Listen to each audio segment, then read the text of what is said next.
Welcome to Pritchard Pub. Don't forget to sub to the pub, like this video, please, and join the discussion. We want to know what you want to see, what you like, and how you feel about everything. You know, the stuff. What is he doing? Hey. Oh, that popped up, and I'm like, why does John look so fucking different? The video. And I realized it. Just cut to that guy on the video. Like, what? How are we doing tonight, Bob? Man, I came home. I just got off a 6-day stretch of work. I come home after picking my son up from school. Man, I was wiped out. I crashed on the couch and I woke up like, oh, it's 11:30. Yeah, I'm not sleeping for another few hours. And I happened to see you guys were live. I said, hey. Hey. Heck yeah, man. Yeah, happy to have you. No problem. Oh, son of a. She got her knee. Oh, no. You found the table. Yeah. What you open up to? These late night ones can get lonely sometimes, but they have their advantages. You know, the night owls, every now and then Kahuna will pop in, Tim Allen, some other familiar faces. Oh, love Kahuna. He's always great to talk with. And he's a good guest host as well. He is. Dude, and he's like super well read and low-key really smart. He doesn't he plays it off with his character, He's a really great guy. And so are you. We're very happy to have you, and I'm excited because I've never been on a stream with you before. I hope I'm right about that. I think you're right. I'm gonna stream this to my audience too. Maybe I can bring in a few folks. All right, brother. I've definitely been like, we should get this person on our stream, and Andy's like, we've already had that. I'm like, what? Oh yeah, you're right. Yeah, all right. There we go. Maybe a few other folks will see. No, I normally you guys are streaming when I am just flat out knocked out. Like I have not worked a lot of night shifts lately, so usually you guys are streaming when I'm sleeping, and catch the replay the day before, the day after. Wait a second, you're the red phone at work, right? Yeah, is that you? Red, yeah. That's a legendary story. Oh god, that was hilarious. And I've always that was finally that moment I've been waiting for years, that I was there during the day, because it only rings during the weekday apparently. And the story is actually not as the truth is not as interesting as your imagination is. Apparently, it's just it goes to some kind of line somewhere, and it's not as interesting. It's kind of pointless. The reason you don't pick it up is because you'll hear nothing on the other end except like a fax line or fax noise. You know what I'm talking about? Yeah. So, but it's still funny. The fact is, do not answer this phone, and then it starts ringing. Oh God, what do I do? It was the whole setup for phone booth. Yeah. Don't tell me to not answer a red phone when it rings. I'm picking up. It might be Batman. Yeah, that's what I was thinking. One little hello. Finally in the right place, the right time. Had my phone out to take the video of it so I could put it online. Like, what do I do? What do I do? Oh shit! Like, I'm ready for my instructions. Yeah. Yes, Mr. President. I understand, Mr. President. It's like a strange tone that just activates your subliminal messaging. Oh, I hope so. I don't think so. I'm not interesting enough for something like that. What are they going to? Plus, my imagination would just start wanting to write books while I'm in the middle of the mission anyway. I got it. You secretly know that we're in the Matrix, and you've always known it. That's why you're a writer. And when you pick up the phone, you exit the Matrix. Yeah, I'll take the blue pill. It's okay. I'm all right. You should bring up the chat. Oh, okay. I'm gonna bring up the chat, and then we'll get back to the video. You got Sam. Some okie dude. Hey, Hey, we're wonderful. How are you? And we got a few more viewers coming in here, so I'll just move. Before we watch the video, I did want to say we watched a video before, and Andy and I disagreed on something, but that's because I had seen the video already. So he was like, pretty sure Christians already all know this. And I was like, I've never heard one talk about this like at all. Mhm. But that's because I knew what she was about to get into, and I truly haven't. So that's a little bit more context. I obviously, most of the people I know and love are Christian.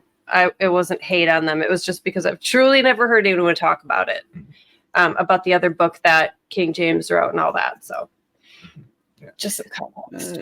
I've heard of those kind of things. I've always been kind of the belief that there's a reason. A lot of the times, when you hear people talk about, oh, these other books that got left out of the Bible, either they probably didn't mean anything, or they contradicted the Bible, or the books that were in the Bible. And in my experience, that if it's something that contradicts Scripture, it's not coming from, I think, the same place as Christ was. Makes sense. Yeah. I mean, and even from my perspective as a Christian itself, like, people get confused, they're easily led astray.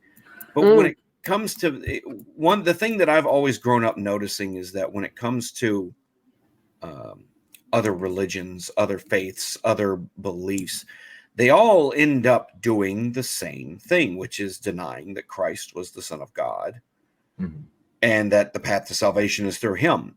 And that kind of commonality really spoke something to me, that that one scripture, I don't remember the exact one, that more or less it says, broad is the path of destruction and narrow is the path of salvation. And so when you've got all these other, you can take all these other paths to salvation, but not the one to Christ. Oh, really? Just so happens all these other faiths, all these other religions, all these other gods, all end up saying the same thing. Don't believe in Christ. That common denominator tells me that a lot of them are trying to lead you astray. That's how I've always believed. That's a really good point. Yeah, or at the very least, they're onto something, Yeah. Thank you for sharing that insight. I appreciate that. Yeah, I think it was Based. I was baptized. I can't talk, but I still can't talk. We got an echo in our I ears, was so forgive us. baptized and raised Lutheran, but I always went to a free church. And I've sat in on Catholic services too. But, even like going to Awanas in youth group and stuff, I really do not remember most of what I've read in the Bible. I mean, there's parts, of course, but so I feel like I'm like relearning stuff from a lot of Christian friends. I was fortunate that I had several pastors and a very spiritual mother who were very good at explaining scriptures and, summarizing these things in a way that it was not overwhelming and it made sense to me. So I was fortunate that, and that's where I've gotten a lot of my, spiritual advice from. And if I'm ever confused on something spiritual, I can just call my mother. My mother converted over from Catholicism when I was 12, and the whole family kind of got saved because of her. And so, ever since then, she's been a student and a servant of the church. And she's never, had aspirations to be a pastor. She's always been, she's always felt, she was a servant at heart. And I took some of that inspiration, because from her in the creation of Denny, who was one of the main characters or one of the side characters of the Black Crown. I based his whole faith around the notion of these people are humble. Their sect is called the Unexalted Faith. And they're people who feel they're driven to be servants to others. They're there to help others, aid others, be selfless. And because of that, their faith does not really have like an hierarchy, because, striving for a position of leadership is considered not being humble. It's considered self-serving and self-aggrandizing.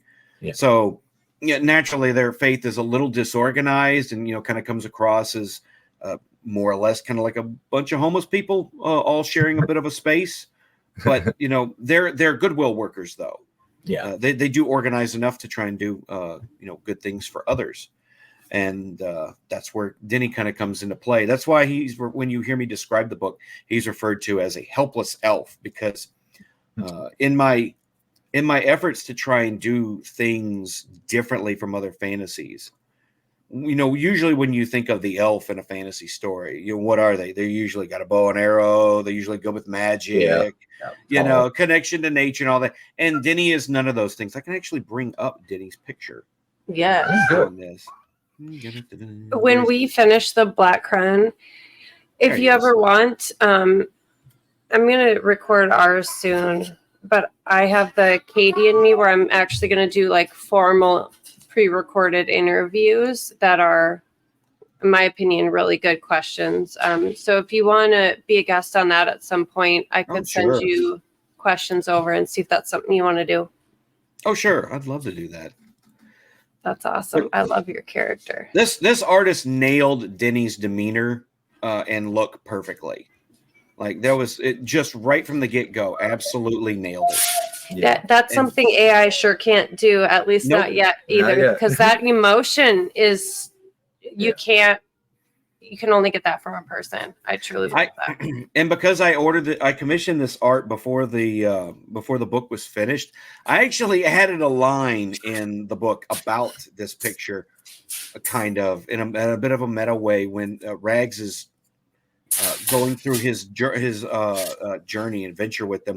Whenever they stop, he'll usually write something about the journey in an empty journal he has, and he'll do a sketch. And he did a sketch of Denny, and Denny's got this looks in there and says, why do I look worried?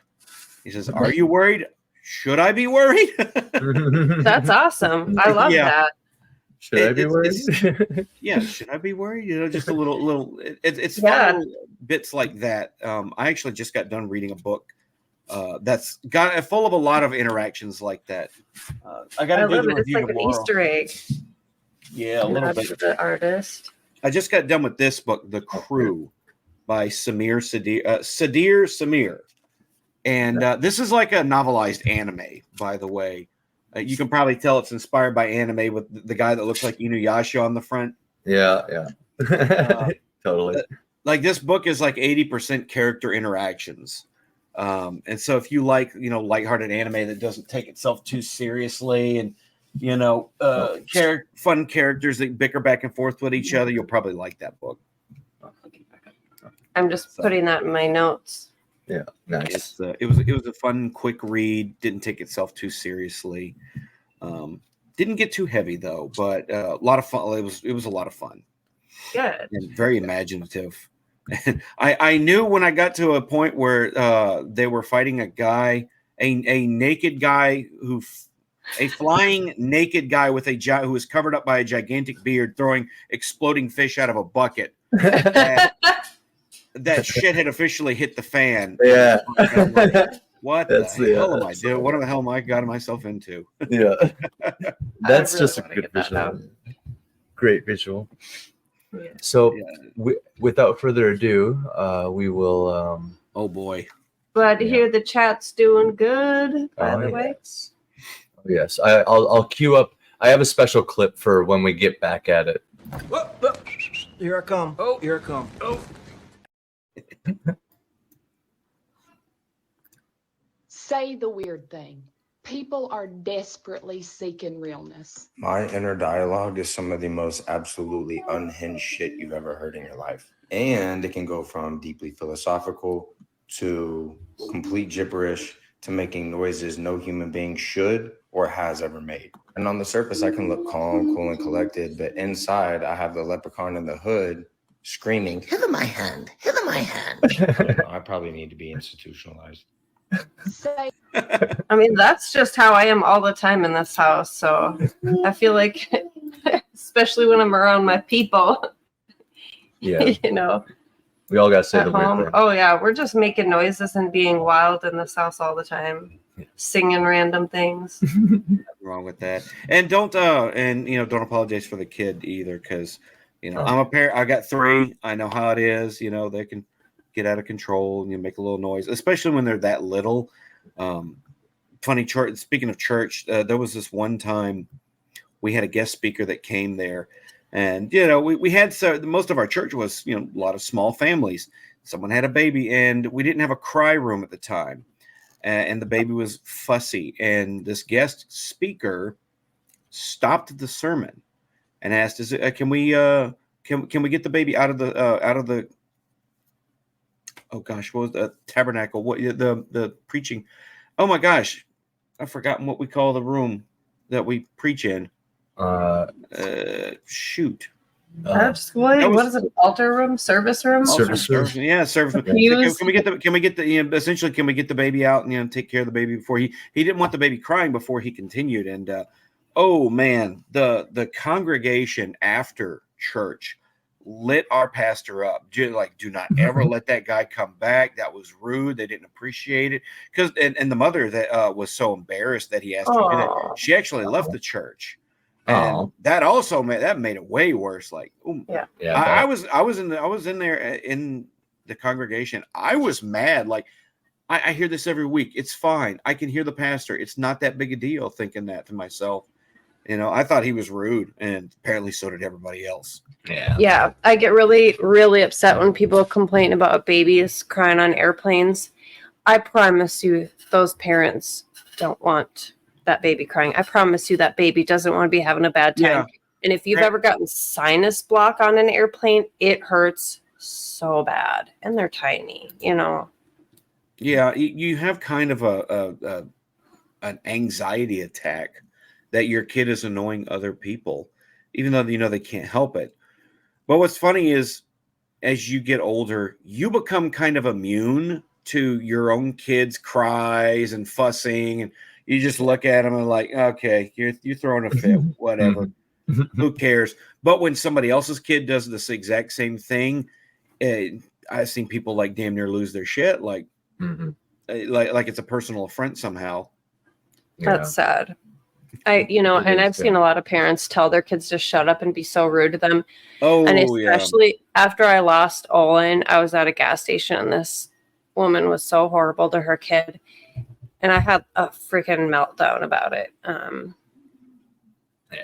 was just like bawled when I got to my car. I was like, I would give anything to have my son right now. How are you talking to your kid? Like with Xander, like I'll be like, Zan, because he'll be squealing and stuff. And that's just to get his attention and stuff. And he knows he's being wild and stuff by now. He's 2, and then he'll look at me and smile like, what are you going to do about it? Yeah, and what are you going to do? Like nothing, You gotta learn to give them that good stare, that says knock it off or you're in trouble.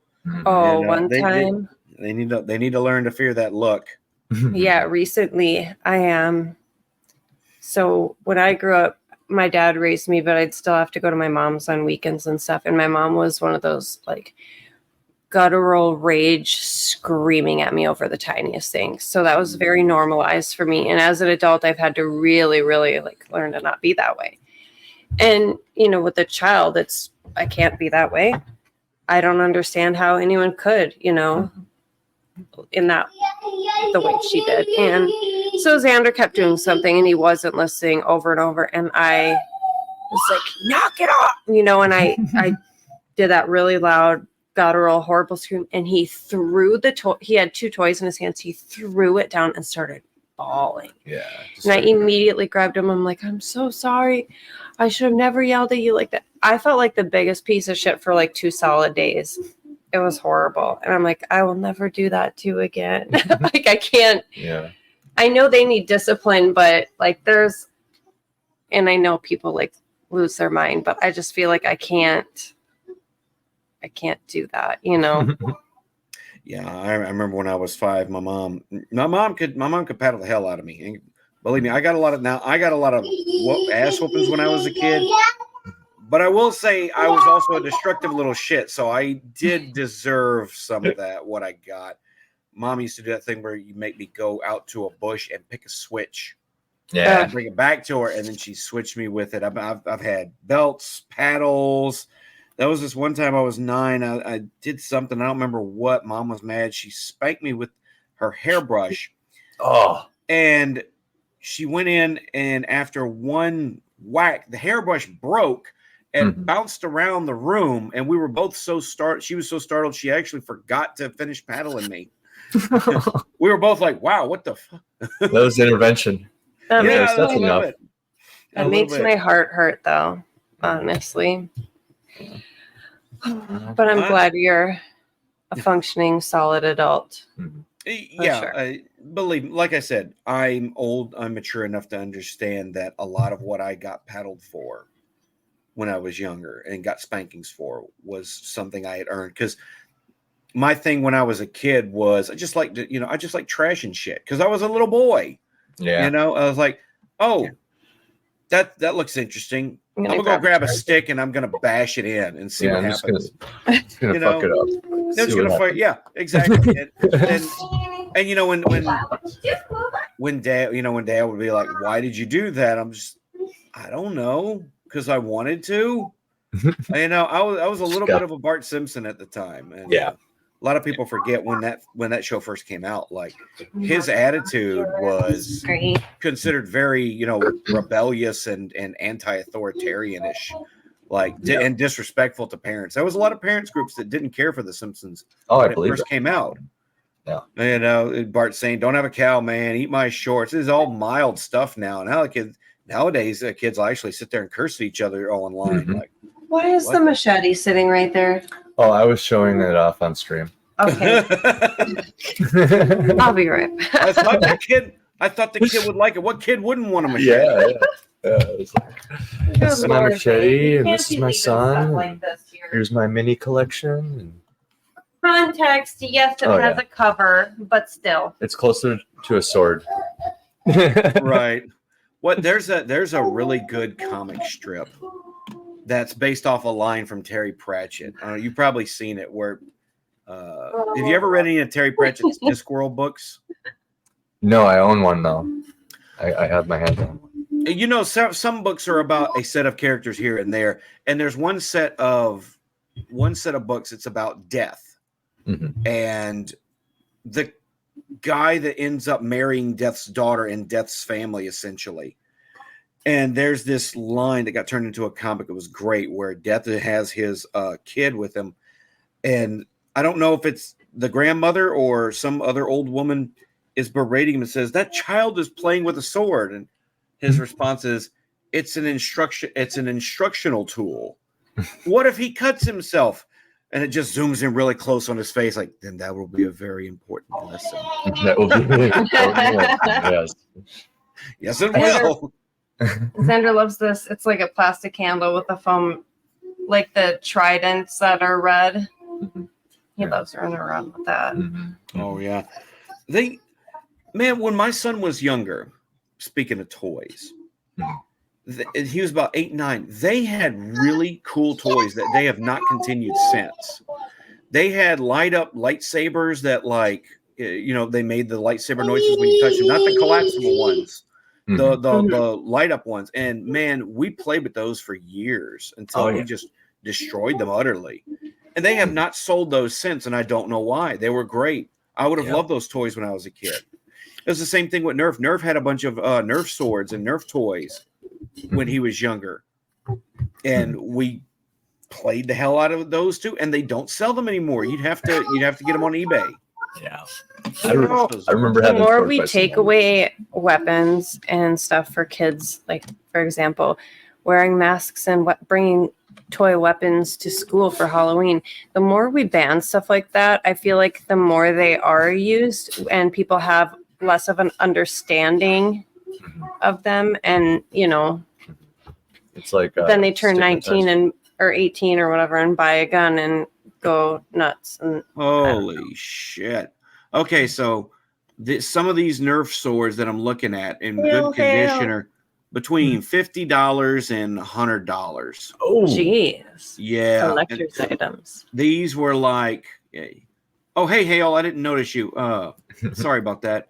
Hail the lore. Yeah, this is late for me, as it turns out. Man, I'm just coming off like a really good stretch of work, and I got home after picking my son up, and I don't got work tomorrow, and I'm just gonna crash. I just crashed when I got home. I was just wiped out. God, I was tired. Oh yeah. Gonna be on. Gonna be on stream tomorrow though with Royce and Richard. The author I interviewed last week, J.R. Carroll, he's very interested in the Iron Age, and he asked me in DMs. He's like, who can I get together to kind of like be representatives of the Iron Age? You know, I said it immediately. I said, me, Royce, and Richard. I interviewed Chris Hicks the other day, and that dude is all about Iron Age now. Also, like going into it, he didn't know too much about it because I guess he's like a film guy that is just fresh from Comicsgate at the moment. So because he like did a comic on the side, kind of like I did, and he went there to try to like develop it and stuff, but like kind of had, I don't know.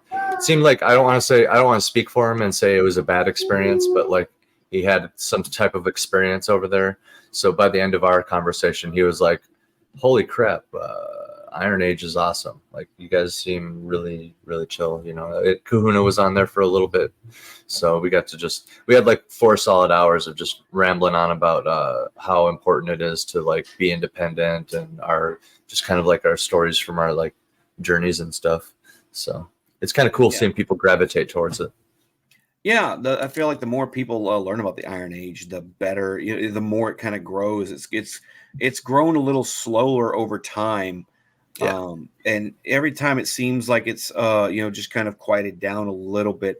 You know, somebody else comes out with something really good to kind of inject fresh, kind of a fresh energy into it. Razor Fist, started up with his Iron Age attacks. And I don't know what precipitated that, but I'm glad he's doing it to kind of help keep the phrase going. Yeah. I'm gonna be doing something similar myself. I need to make an intro for a stream, and I want to call it Ironcast, and it's something I can do with just the Iron Age peeps. Mm-hmm. But even though I still consider anybody who's indie to be Iron Age. That's what I was just gonna say. Yeah, some of us. Sorry, my ears are itchy. Some of us, kind of take it up as a bit of a rallying cry, but I don't like to look at it as like a group like Comicsgate, right. Because that ends up bringing the perception of, oh, you've got your tribe here and I've got my tribe. We have to fight each other. Factions. We have to stand opposed to each other. No, it's not. No, we don't. And especially right now that Comicsgate's got its own issues. Mm-hmm. Yeah, and we don't need to like go too crazy into it. Like no, self-evident. I keep my eye on it, but like I'm not throwing my hat in that particular ring anymore. Some of the bad players and people that I just don't want on my radar anymore, I blocked them and kind of moved on. But every now and then you kind of keep an eye on. She got the touch screen going. Oops. Sorry. I was just saying you should have played that, and then it played it. So. It just started playing. I didn't mean to interrupt you, but I need some more. No, I need some more sound clips myself. I haven't sat down and done a whole lot of that because when I have not had a whole lot of time to sit down for video stuff lately. I've been trying to finish this long form tribute video for like a month now, and it's taken forever, but it's almost done, and I'm ready to be done with it and put it out there. A long form tribute. Yes. Not much of a secret.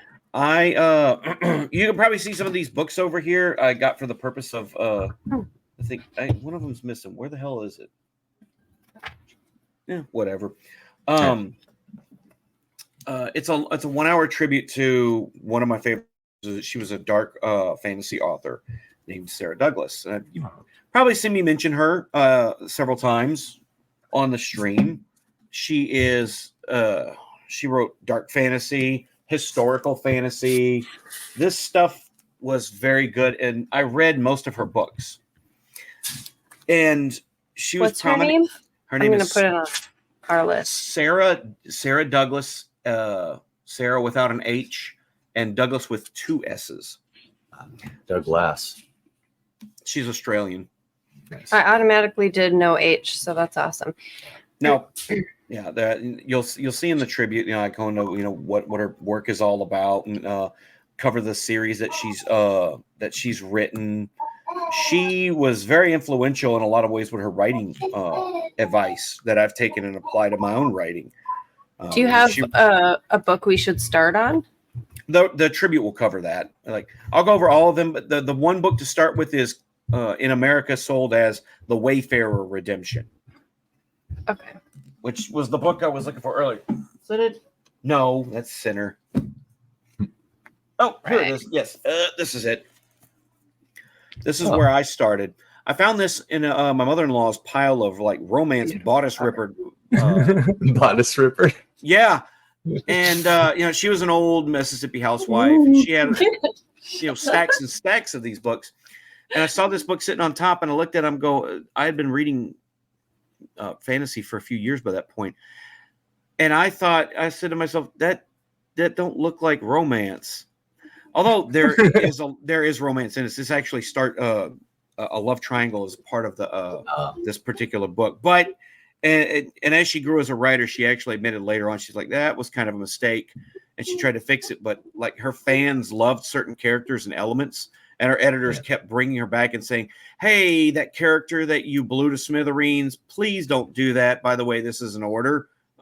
Keep that character, keep that character in here, please, because your fans love her. So yeah, and like I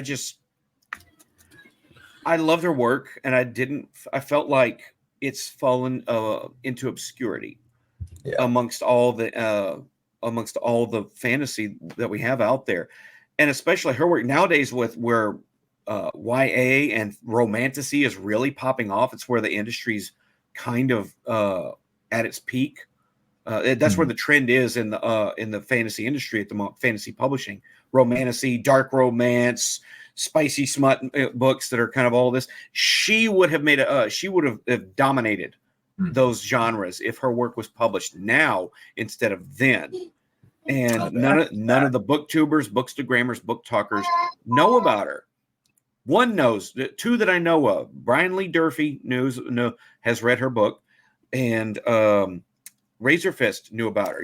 If you watch my Razor Fist interview, when I mentioned Sarah Douglas, he said, "Oh yeah, I read her." I marked out because I never run across people who read her books. So that's awesome. I love that when it happens. Yeah. So her books, which if you're mature enough to watch Game of Thrones and Walking Dead, you're mature enough to read her stuff, because it can get dark at times, especially when it comes to sex and violence.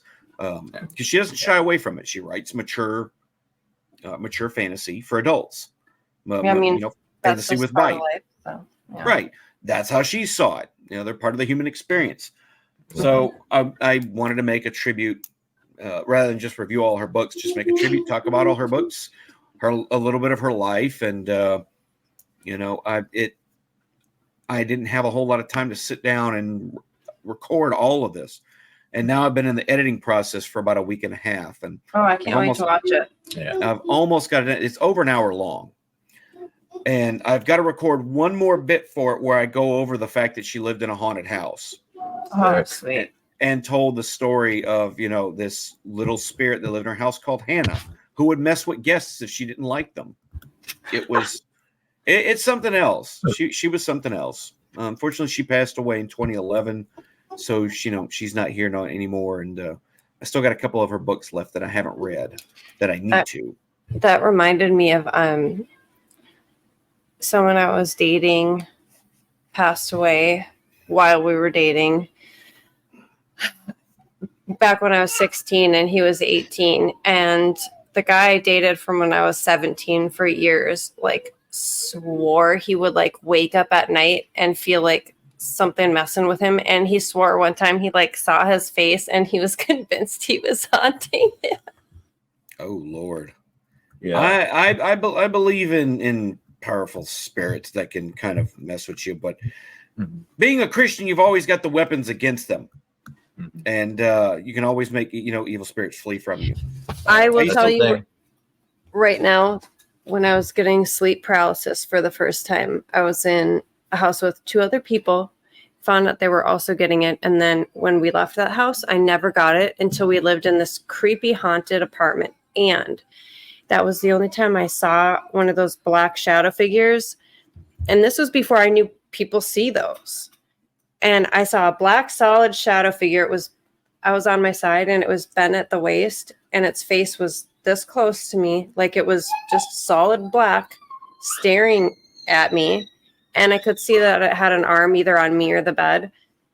And I ended up moving a week later because I was like, I'm done. Because before leading up to this, I would wake up gasping for breath and it was just creepy. So I had, I don't know what it's called, but it's a cross with a crucifix on it. And it has a little spot where you can roll up a prayer and put it in. Do you know what I'm talking about? Vaguely. I don't know what it's called though. Okay, so my mom had given me that and I put it on my nightstand and nothing happened after that. Like everything stopped happening, but I was like already moving out because screw that place. Have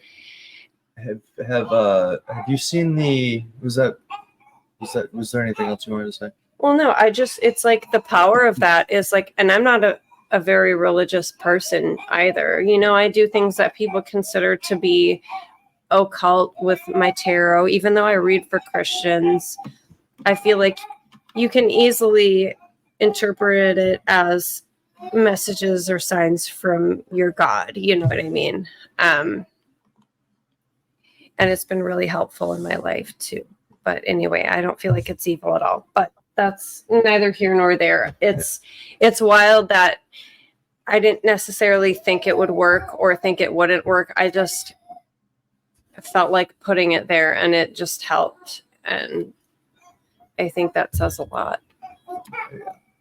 Yeah. What I was going to say is, have you seen any of those ghost hunter videos from like the Middle East?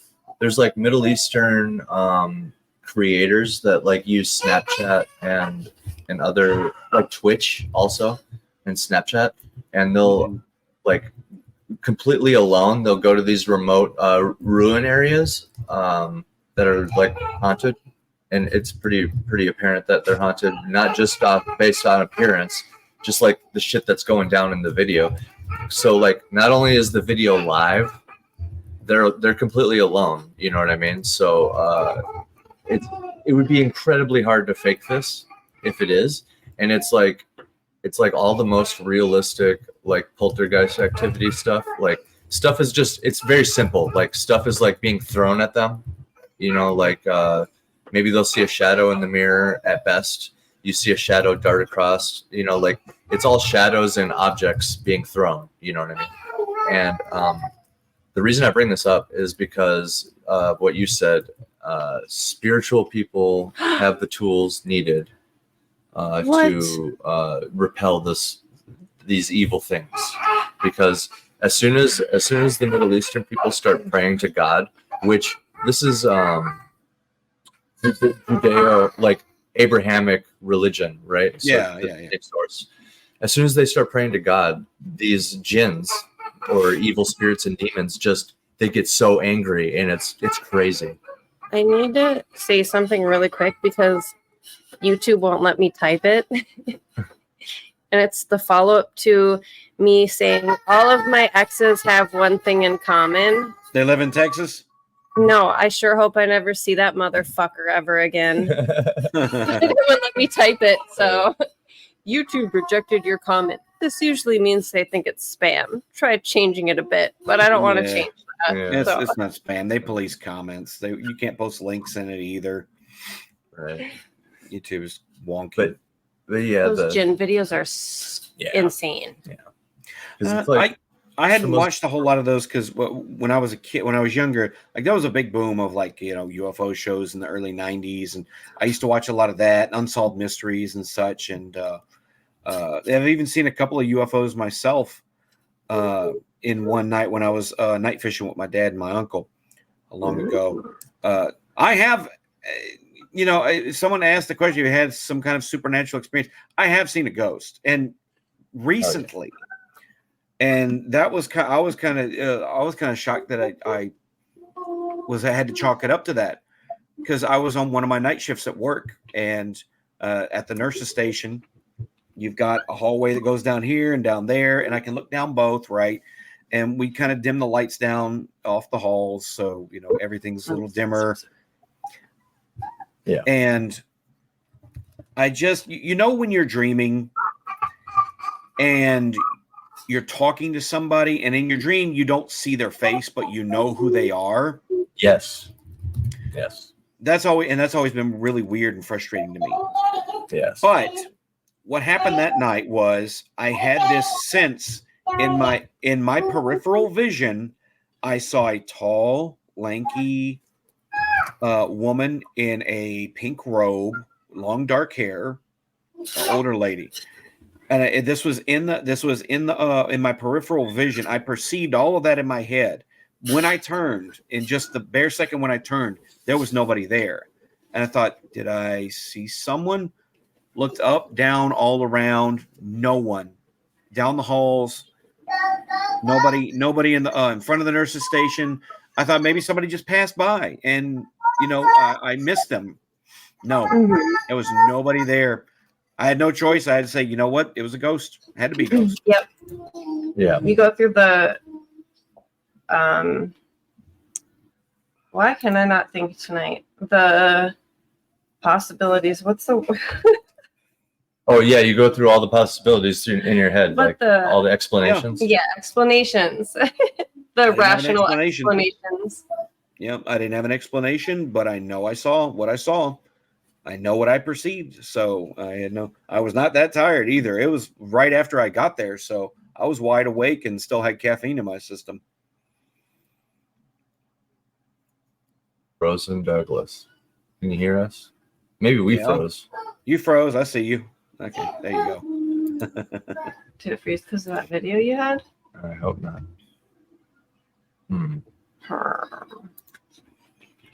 I think it's his. And he's back. Oh, can you hear us? I've been here the whole time. Oh, there we go. Okay, Maybe we're back in business. Sorry, guys. On right. my end, though, you guys are really slow and really blurry, though. Okay. Oh shoot. Okay. Well, we'll. How about this? It might be because Should we that ditch the video. TikTok videos? Should we ditch that? Yeah, it's y'all show. It's up to you. This can just kind of turn into a Pritchard pub. Yeah, In a way. we could. I'm just thinking. Well, I guess we already have to. I'll probably only be on for another 10 minutes anyway, if y'all don't want to ditch that just yet. Here, let me see something real quick. All right. Let's see if there's.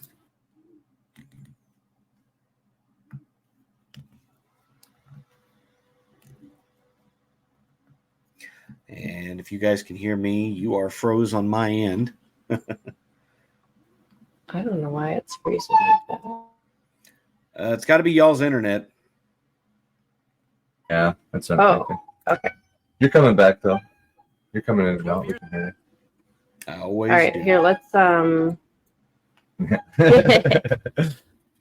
All right, so we'll watch this one real quick then. How about that?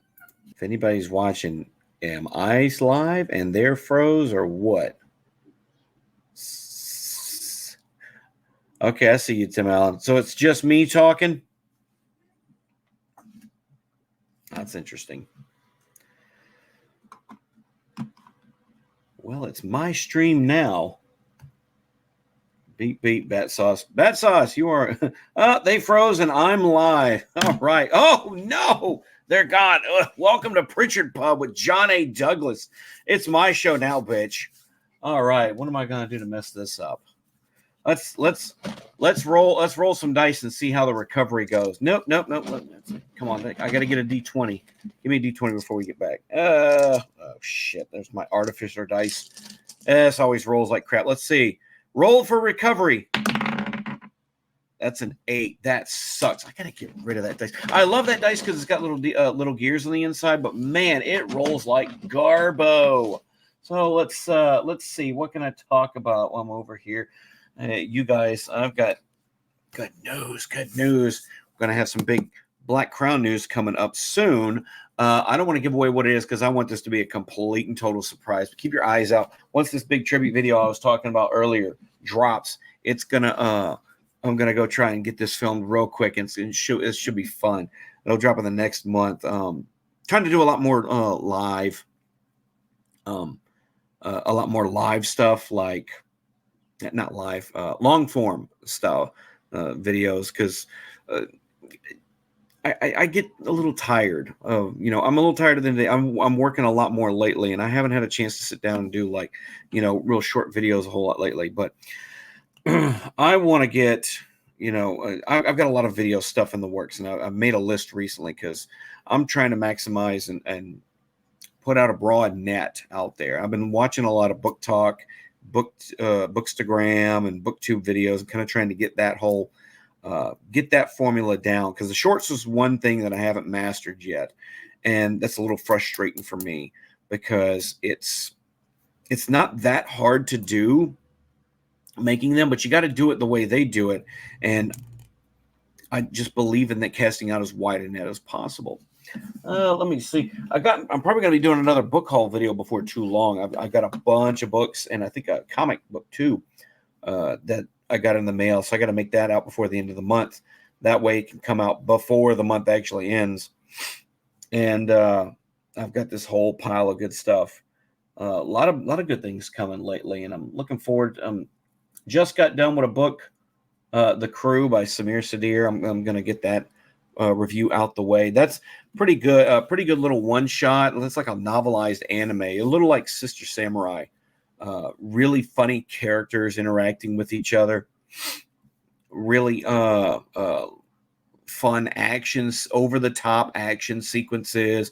Crazy, crazy enemies that are the characters are fighting. It was wild. It was really imaginative, really fun. Didn't get too deep. I will say it was a little on the shallow side, like for the plot, because the plot was very simplistic. Hey, you're back, and you're muted. Thanks for keeping it going.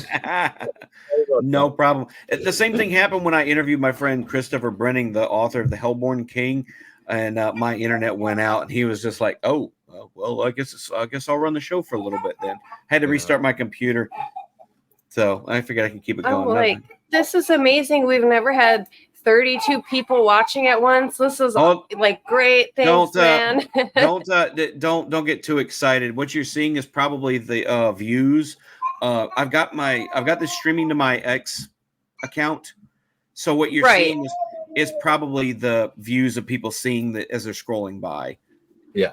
For StreamYard counts that.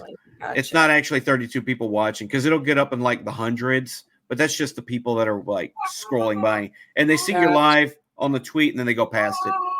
Well, they still see it, so I still super appreciate that. If you put the cursor over the little eye, it'll show you how many people are watching where. Oh, okay. I'll check that out in a second here. Did you see any of the story we started watching? I saw it up to the point that he was talking about the kid got smoked in the face. It was a home invasion. Then it was my show after that. Yeah, he bought a gun. It got stolen.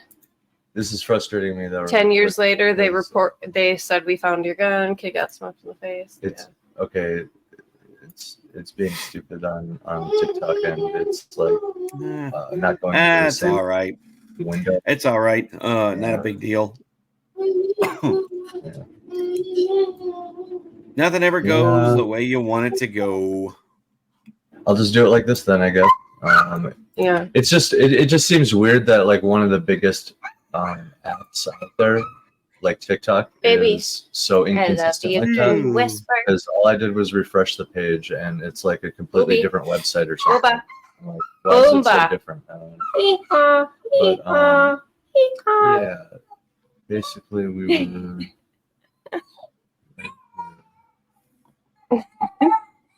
Yep. Okay. Got it. Right. Just like years passing, and there's still sand in that thing. I hate sand. It's rough, Yeah. of course, and it gets everywhere. Now we know why Vader hates it. I'm really glad that the homeowner blew that fucker away.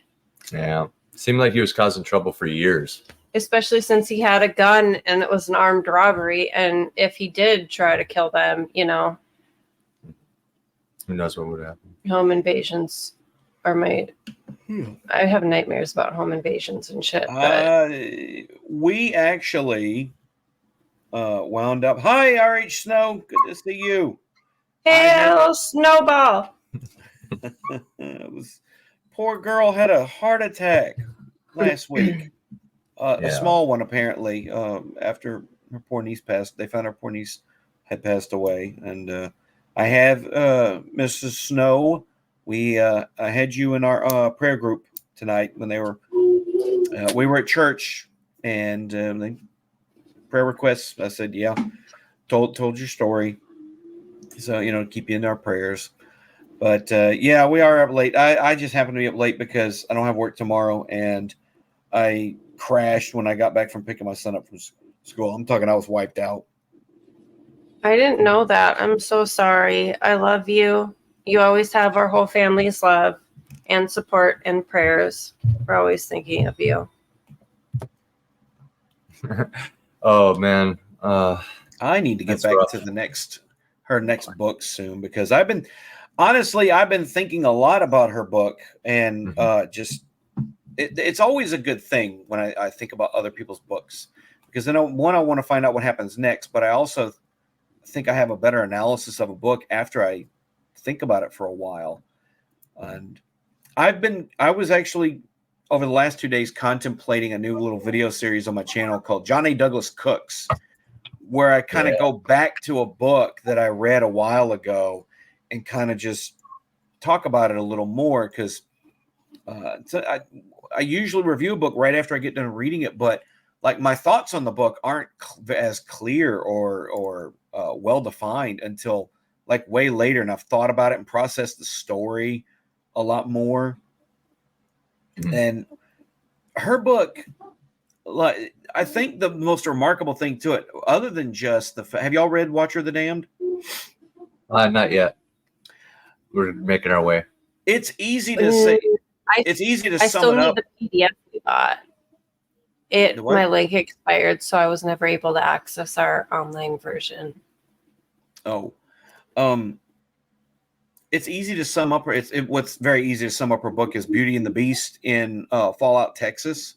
It kind of avoids a lot of tags because there's a lot of things going on in her book, but it's very much romance at its core. It's set in a Western post-apocalypse, and the main characters are not just a man and a woman. They are like their whole relationship dynamic is very much like the dynamic between men and women in general, and like their archetypes of man and woman and just how they interact with each other. Saul, the titular walker of the story, he's very hyper masculine. He's strong. He's silent. He's stoic, but he's also silent because he's mute. And he's rough around the edges, but prone. He's willing to commit violence for his job, and stuck in a system that he basically a job that he hates, but he has no choice to. And he meets Rose, and Rose is smaller, and she's got a bubbly personality, and she's curvaceous, and their whole dynamic is they are both untrustworthy of each other at first, but they're very compelled towards being around each other, and they're drawn to each other in ways they can't even define. And I think the nicest touch that she put in it is you have these little sci-fi rings that they wear. Saul can't talk, but they can communicate telepathically through the rings, and the way they do that is by linking the rings together, and they have to link the rings together by holding hands. So that's cool. His ring is on top of hers, connected to the ring, and that's how he communicates with her. So that's awesome. Yeah, like that was the coolest little touch of all, I think, about their whole relationship, because they're only able to really verbalize to each other in that way. And I'm kind of tired here, so I'm not verbalizing it in myself as well as I want to. No, you did good. You did good. But that whole dynamic just feels like it's drawing on something a lot deeper than just guy and girl, like each other. It feels like it draws on how we are as men and women, how we are as different, but we're as different from each other as possible, but we are still drawn to each other. And it's only when we are together that we really work right. Have you had the chance to watch Blue Eye Samurai yet? No, I don't have Netflix. Okay. Oh, that's understandable. Yeah, Cuties, no. Cuties was a Yeah, hard fucking Unforgivable, pass. I get it. yeah. And they still haven't taken it down, by the way. I mean, I know. we illegally stream in Minecraft. I mean, In Minecraft, Yes. we pirate. yeah, You we're are Minecraft pirates.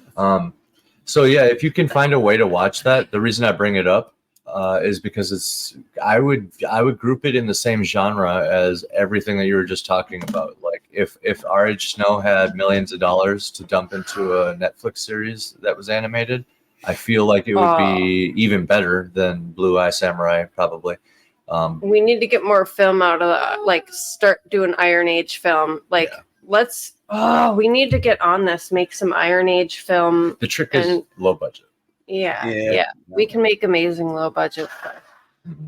But yeah, This kid. the writers of Blue Eye Samurai are married, so it's a male and female both writing the story together, and like the genre That's a itself narwhal, baby. is basically just like an examination of male and female relationship. You know what I mean? That's like how it is, like kind of the whole time.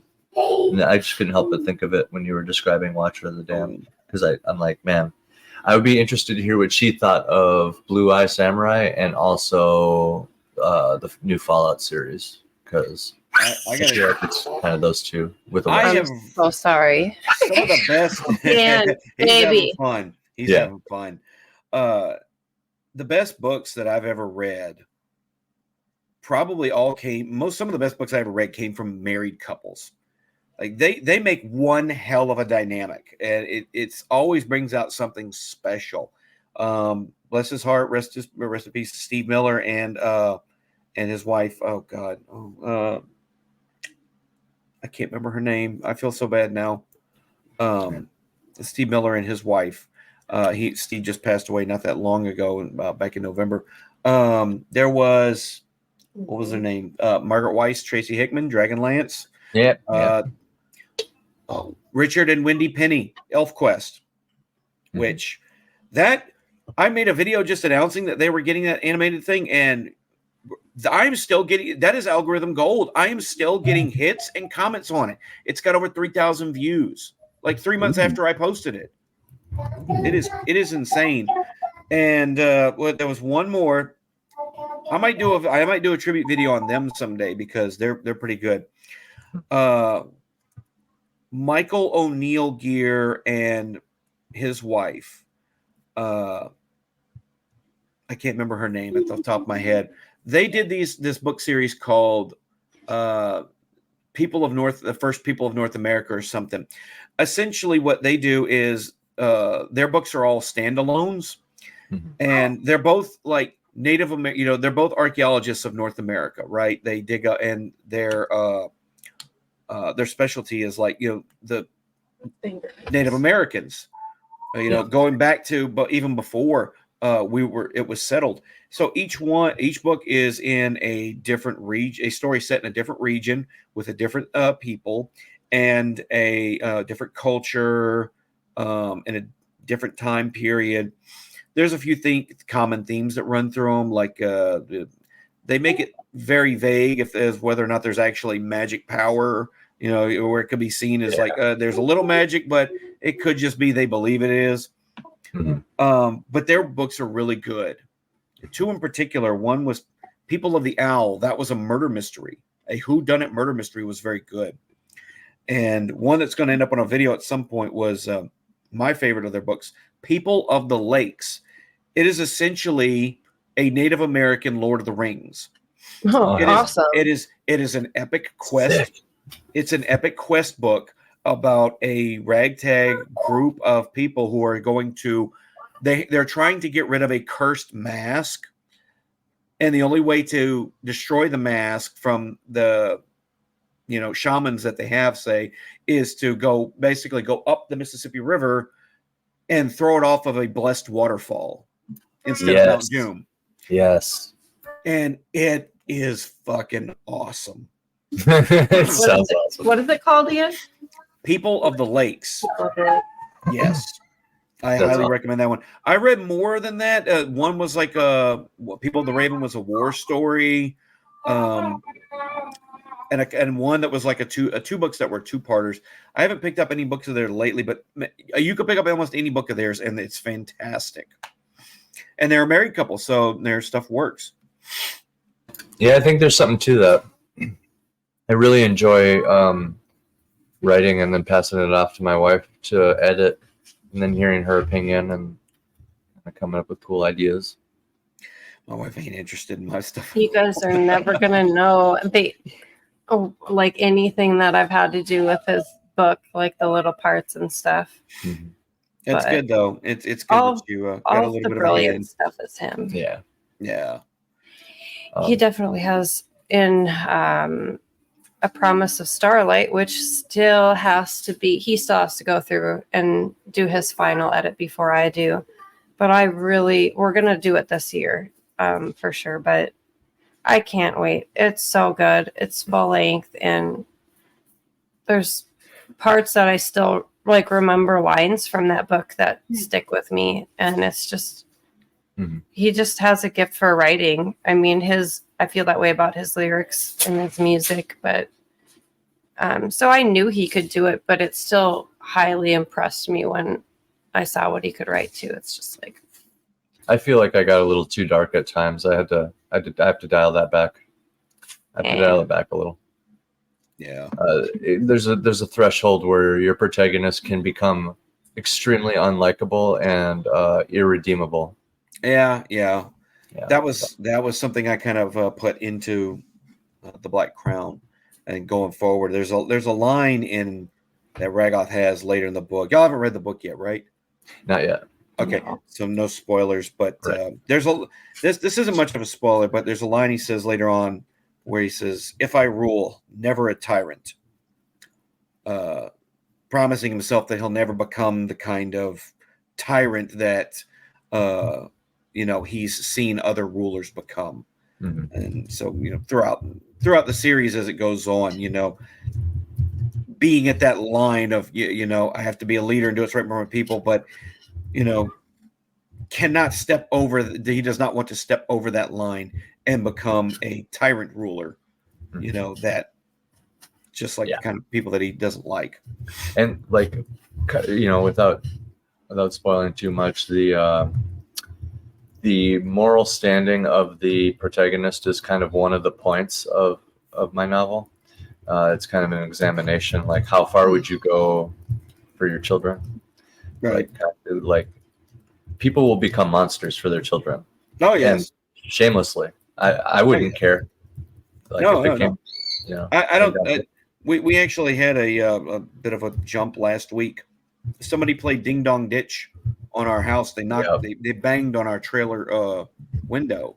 Not good. And I thought immediately we jumped into basically home invasion mode. Yeah. And I don't want to say on stream, but I was prepared. Yeah. What I was doing, but I don't think some people really understand that. A lot of us, I in particular, will go to extraordinarily dark, violent lengths to protect my family. Yeah.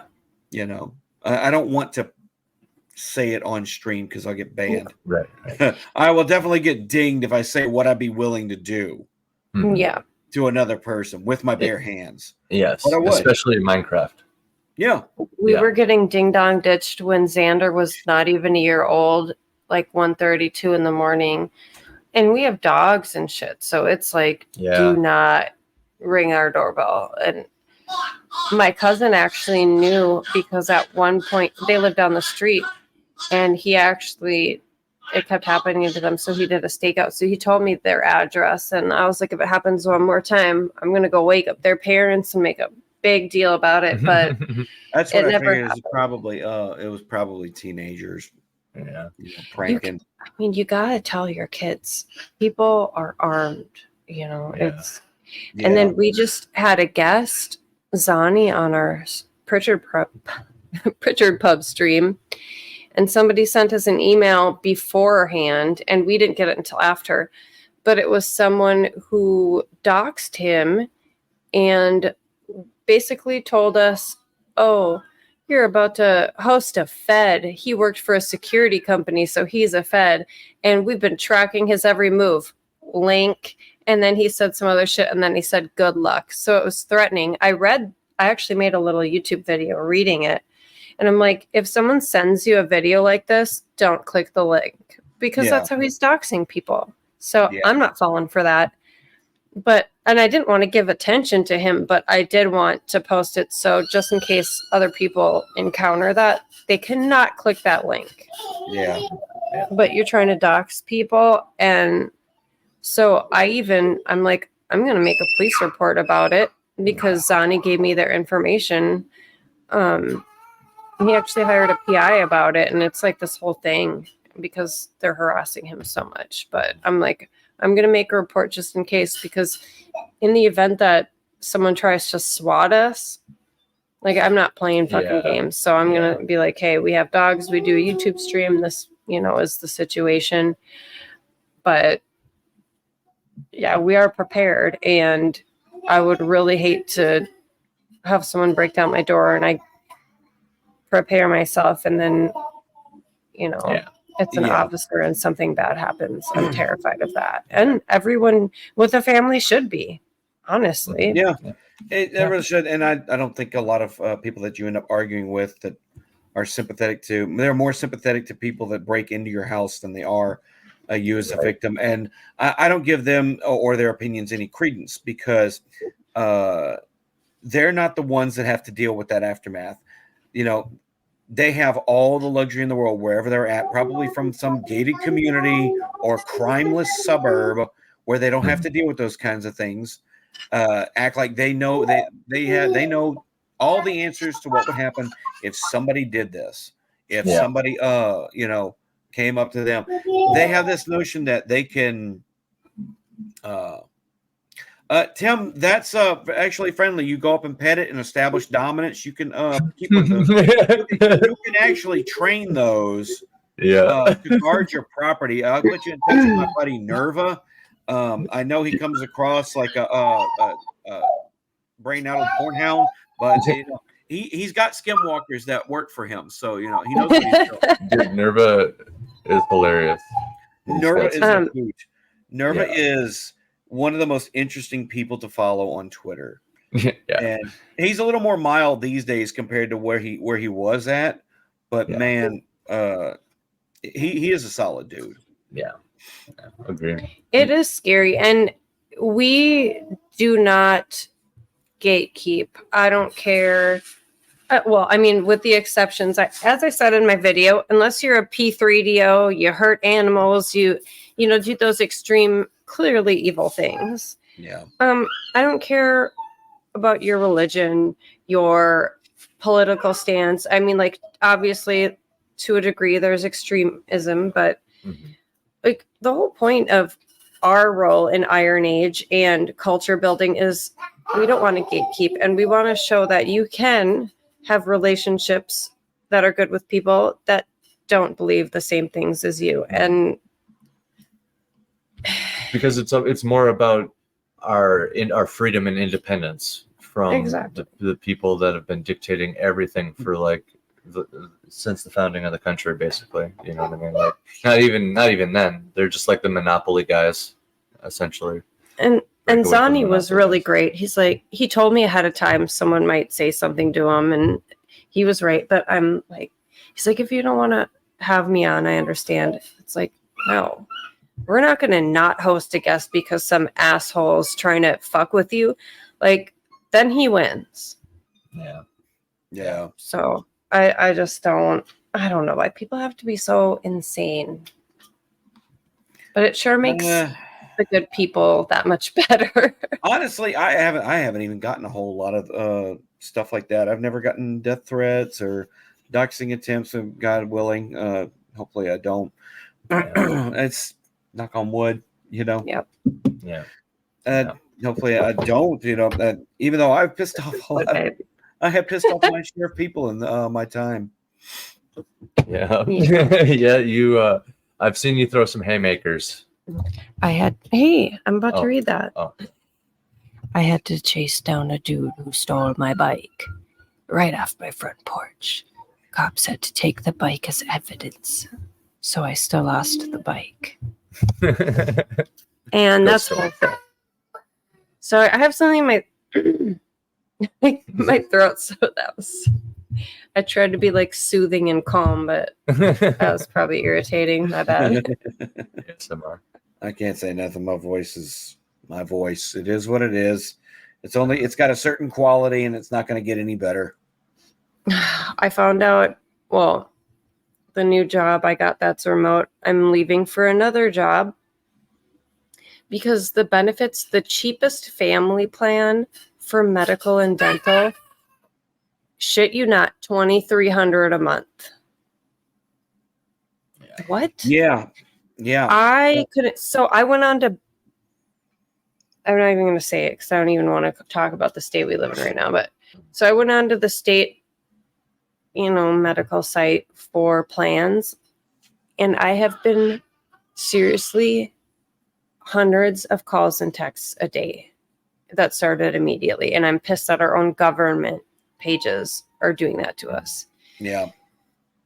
But anyway, I have been answering these phone calls. And one way to get them to stop calling you is to get them to listen. Hello.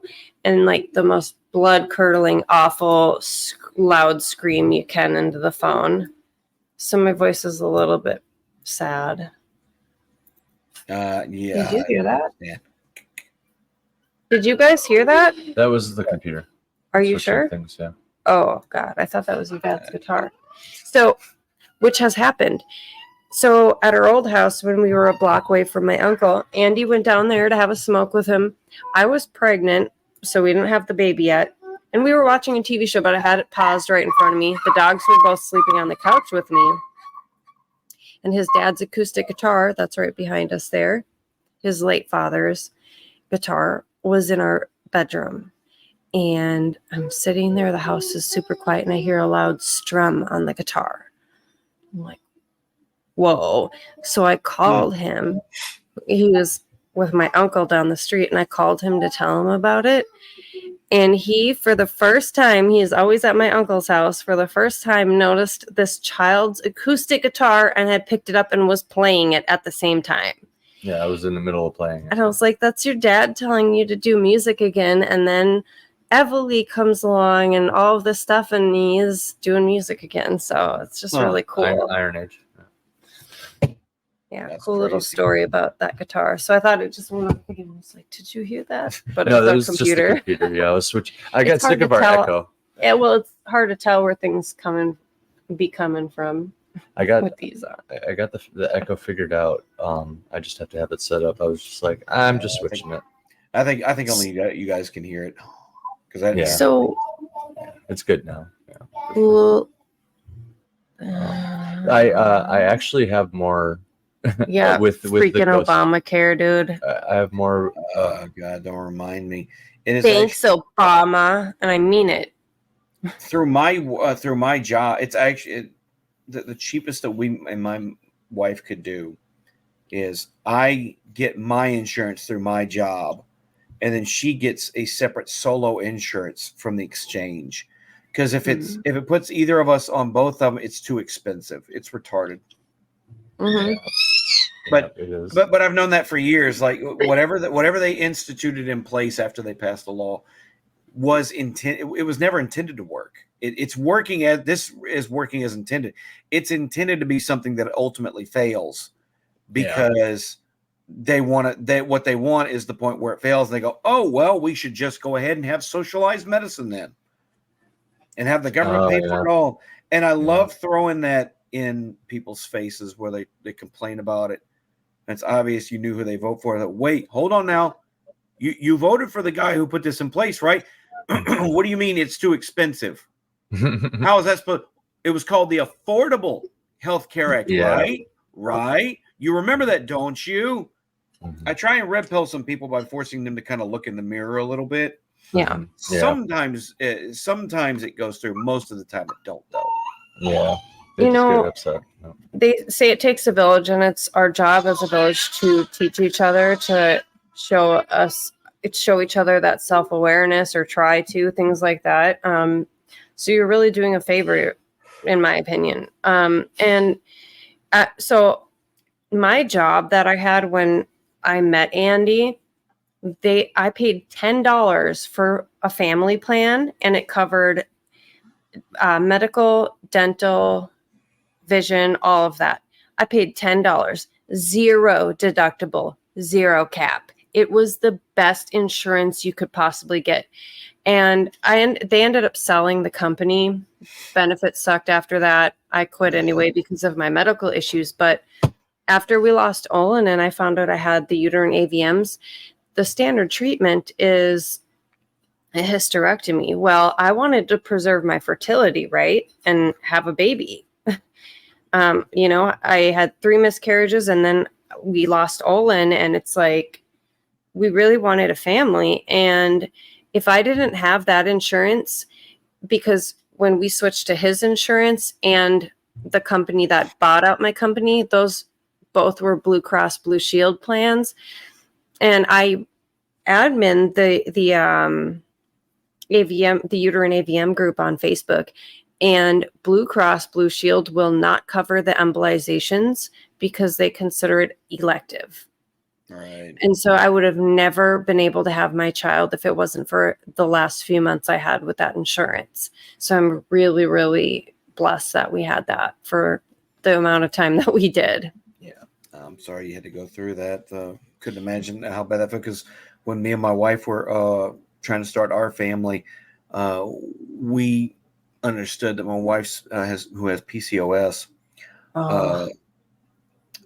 We had difficulty at first, and one of her ovaries swelled into a 10-pound cyst. Right, like this thing, it was the size of a watermelon. It had to be removed through exploratory surgery. Yeah, and she had one left, and we thought, we may just have one shot for one kid, and so we had to take this medicine called Clomid. Mm-hmm. And it's basically PMS in a pill. It helps our ovulation, but it worked. And we had 2 kids with the Clomid, and one without.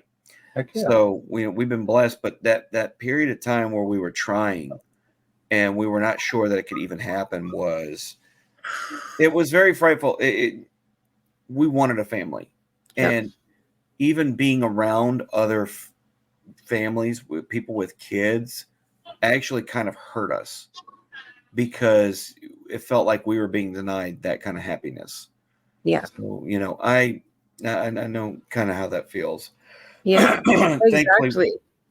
That's why I get so defensive on social media when people give me that bullshit about I can't imagine having kids in this world. It's like I get so frustrated, because they don't understand how little kids need to be happy. Like, you don't have to have the highest standard of living in order for your kid to be happy. You can send that little brat outside and they'll play with sticks and be happy. Mm-hmm. You know how little I had growing up. There were times I was homeless because we were living out of a tent, or we were living in very poor housing when I was growing up. I never perceived that I was poor, other than the fact I really wanted an NES at the time, and I couldn't get one because they said we don't have the money. But but we had each other. We had love. You're rich in love. That was fulfilling. I understood we didn't have a whole lot of money to some extent, but I had what I needed. My dad, if I wanted something, he'd find a way to get it. I mean, it was just, and they have this notion. I don't know what they're thinking especially the ones, and this frustrates me more than anything, the people who put the lifetime price tag on a kid. And I don't know where they got that number from. It's $500,000 to raise a kid through till they're 18. Like, stop. Just stop. Yeah. You know, there's your child is priceless. Exactly. Period. Yep. You know, at any age. Yep. Your child is priceless. A child loves you unconditionally. Whether you give them the best or you only give them a little bit, you give them what you can, and they're still going to love you in return. Just So- like when people say, you did not give your child the gift of life. Life gave you the gift of your child. It's so Yeah. true. And that struggle was really hard. I want to jump back to tell you one thing quick. So with my AVM, what happened was when it's a arteriovenous malformation, I actually had two. One was larger, feeding a second one. And so I had two different embolizations through my femoral arteries, and they blocked it off with gel foam. It didn't work. A week later, they used gel foam and particles, which if you don't have like a really good expert vascular surgeon, those particles can go to the wrong spots, like a blood vessel in your brain. It's pretty scary. Yeah. But you also, like, I was almost bleeding to death for 4 weeks before Andy ended up taking me to Abbott because the hospital just wasn't taking me seriously.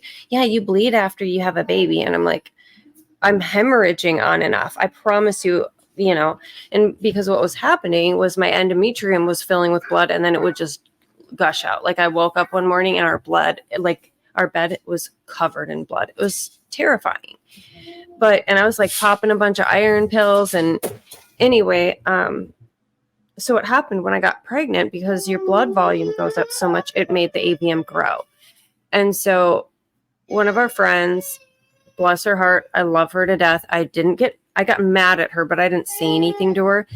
After we lost Olin, and she is very religious, and so I kind of chalked it up to, she's just, you know, the whole God's plan thing, but she said to me that everything happens for a reason. And I'm like, telling Andy, how the fuck could she say something like that to someone who just lost a child? You know, I'm like, that's awful. Yeah, it's kind of hard to hear that kind of thing when, you know, it's when you're struggling with that kind of thing. That some people only know, you know, like empty platitudes. And if I don't have something, you know, good to say towards someone, and like there's a reason I'm like not a hospice nurse, on why I don't really talk to anyone who's like, I don't want to say the word, you know, suicidal. Yeah. If you catch what I'm saying, because the advice I have is nothing more than would sound like empty platitudes. I'm not equipped to deal with that. I think she meant well. Yeah. Like she would have found comfort in believing that, you know. Yeah.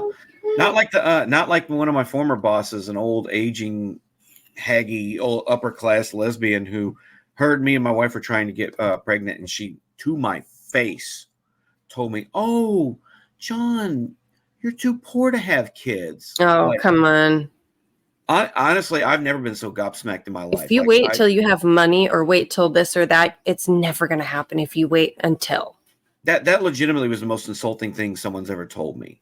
That actually hit me hard, because I was like, "What?"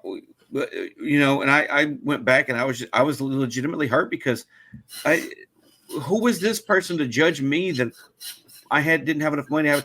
Who are you? You don't have a right to tell me what I can and, you know, cannot do with my family life. Yep, exactly. You know? You're allowed to build your family and be happy if that's the only happiness you're going to get out. Like, you know, but so my friend, she said that, whatever. I ended up finding out, because we lost Olin at 16 weeks to a cord accident. I found out that they told me if I went any further along, it pretty much almost for sure would have just ruptured during my pregnancy, and I would have just bled out and died right away. So both of us would have died. And so his original due date was in the middle of July. Olin's was. And when I my body didn't recognize it. So I was induced and, delivered him at the hospital. And that was January 28th. And Andy wrote me a really sweet Mother's Day card that May. And he's like, our son can't wait to come back to us, things like that. Very sweet. And we found out we were pregnant with, so Xander, I was supposed to be, they made me go 3 months after the AVMs was all on hormones, then just my birth control, which is the same hormone, but my birth control is 0.35 milligrams. And they made me take 10 milligrams extra for the, anyway. And then they wanted us to switch to condoms. So we did. And every time I've ever stopped a pill, even skipped a pill, it would trigger a period. I must have ovulated right away because we got pregnant. And I found out I was pregnant with Alexander on Olin's original due date. Isn't that wild? It makes you think, Yeah. I'm gonna spill this one. This one was funny. When we found out we were pregnant with our first boy, they said, okay, this is the due date, and this was the conception date.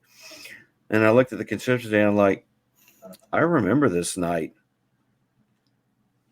The only reason that particular night happened was because House was preempted by baseball on TV. The show. And we were usually playing, it was a Tuesday night. House always aired. We loved the show. And we're waiting for it to come on. Oh, no, baseball's on. What do we do? Well, don't want to be bored. And wouldn't you know it? That's amazing. Mario, women have to deal with that too, just so you know. We all have to find a person that's not crazy first. So a lot of people probably don't know my stance on abortion. And they could think that I'm pro-life or pro-choice based on the people I associate with, because I know a lot of people that are very heavily both. And I have always personally been more pro-choice because I don't feel like I have the right to tell someone what to do with their body. Although I do believe your partner should have an equal say if it's their child also. And, you can string me up for that if you want, but you decided to lie together. You made a baby together. You should both deal with that. It drives me crazy when people go to court when they're divorced and have to battle it out. It's like, you can't just be civil parents for that child and, work it out. It makes me sad. But anyway, I am not going to lie. If I had gotten pregnant with my abusive ex, and I mean, he was abusive. He almost unalived me. He did horrible things to me. He spit in my face. He tried to throw my purse out of the freeway at night in the middle of New Mexico. The list goes on and on and on. And he would have unalived me that night. He threw me down and he pinned me down and started strangling me. And I was losing consciousness, and his friend happened to walk in. What the fuck are you doing? Anyway, I would have had an abortion. I'm being totally real with you. And I'm not the type that would want an abortion, but I would not have been able to, it's not about like, I don't want to be tied to this person forever. I would not want someone to have a father like that. And it was, I don't know. Luckily I have never been pregnant by anyone besides my husband. But I think that the decision is very, very hard for some people to make regardless. And it's a very touchy subject. And I will always, always, always understand why people are pro-life. They truly believe that that baby's life matters. And I do too. Yeah. And looking back on my situation, I'm really, really, really, really glad that I didn't have an abortion. I'm really glad that I never had to make that choice, because part of me thinks I probably would have just taken off and hidden it from him early. You know what I mean?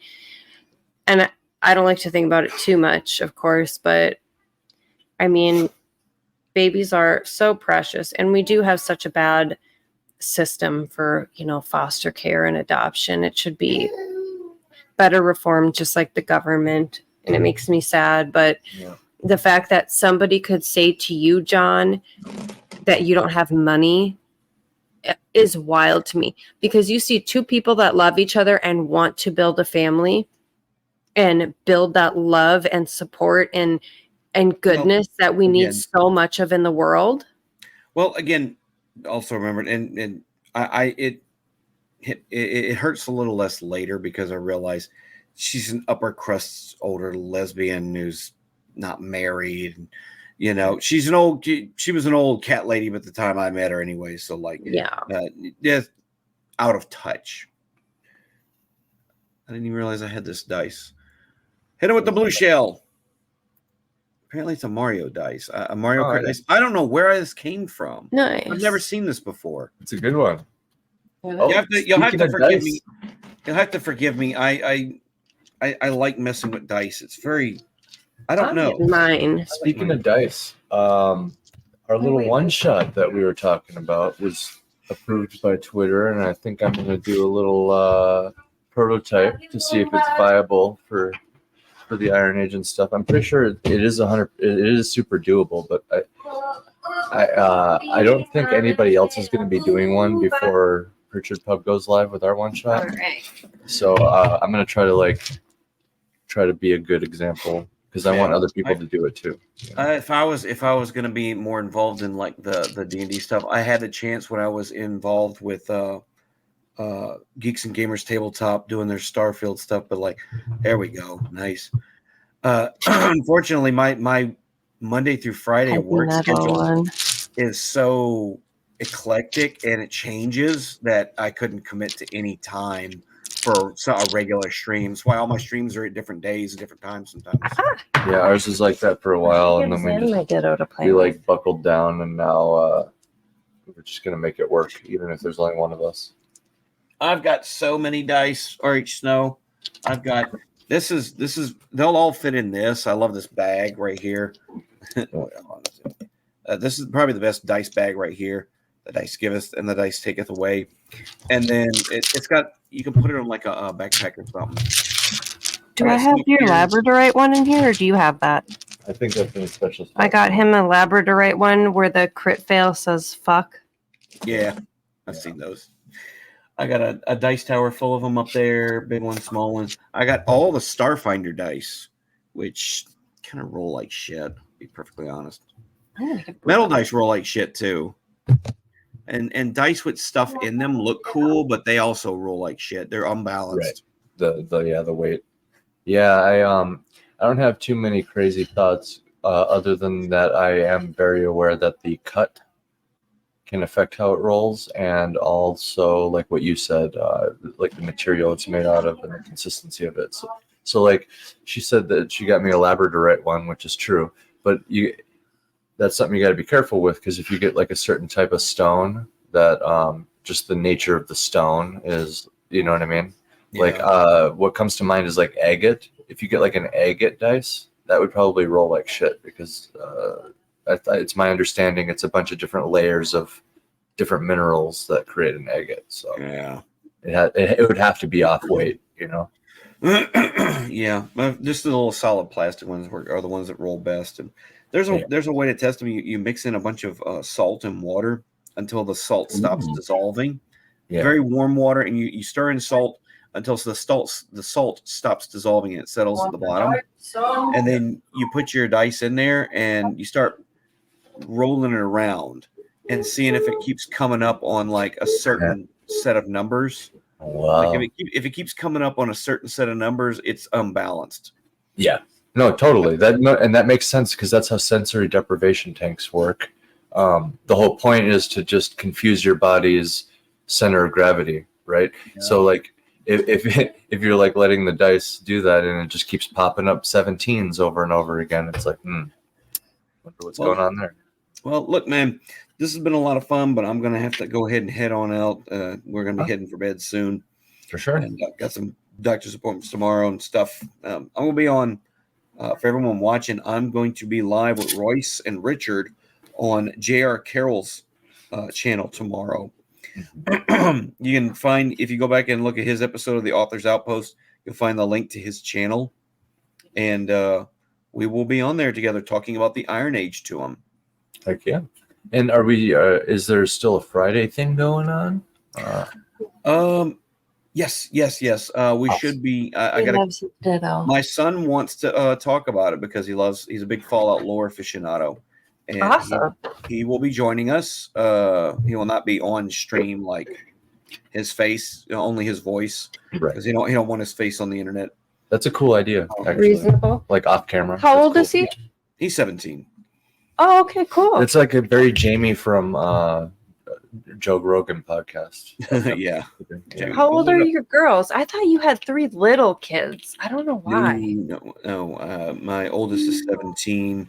My daughter is 11, and my youngest son just turned 8.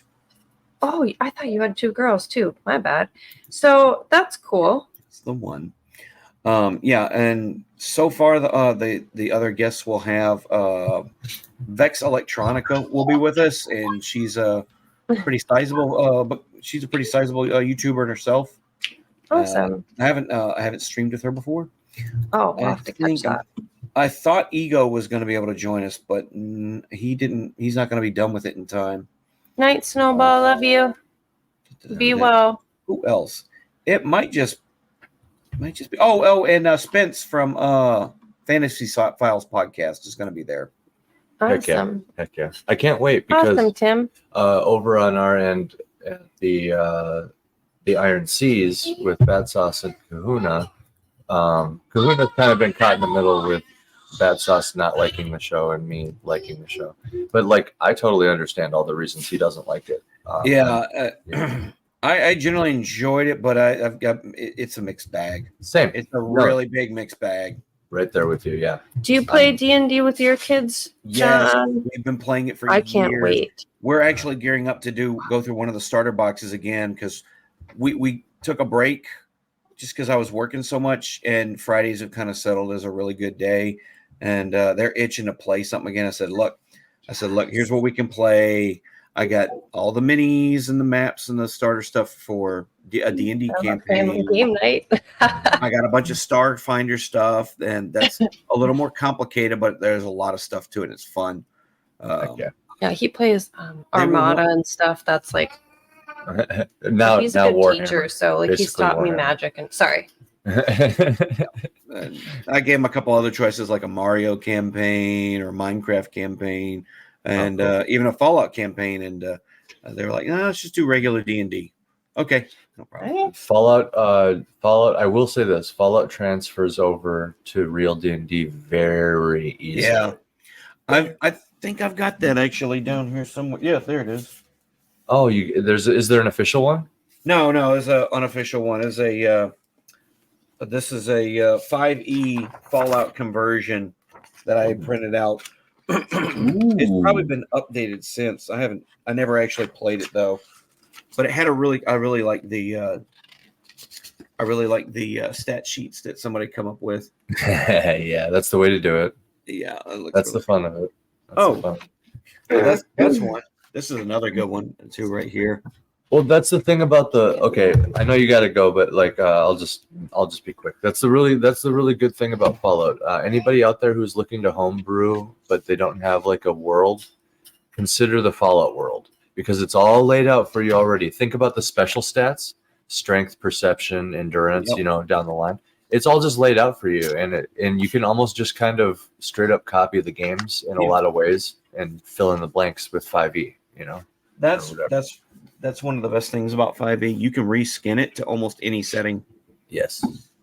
A hand crossbow becomes a 6-shooter, et cetera, et cetera. Anyway, Look, man, I got to sign off. Thank you guys for having me. It's been fun. it's been awesome. I'll leave you with this.